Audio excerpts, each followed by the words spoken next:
వేడి వేడిగా అన్నం ఇప్పుడే పొయ్యి మీద పెట్టానుగా తీయలేదన్నమాట.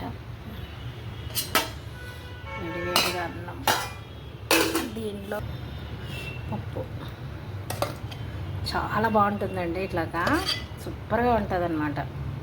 కొంచెం పప్పు ఎక్కువ వేసుకొని ఇంకా నాకు ఇష్టమైన వంకాయలు ఇలా పెట్టుకొని తింటే సూపర్, చాలా చాలా బాగుంటుంది. కాలిపోతుంది.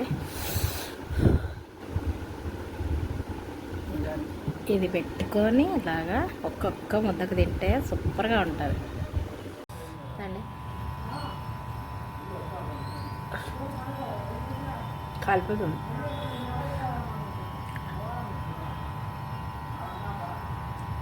బలంగా నాకు ఈ వంకాయ అంటే చాలా ఇష్టం. మొన్న నేను హైదరాబాద్ పోయినప్పుడు తెచ్చుకున్నాను అనమాట.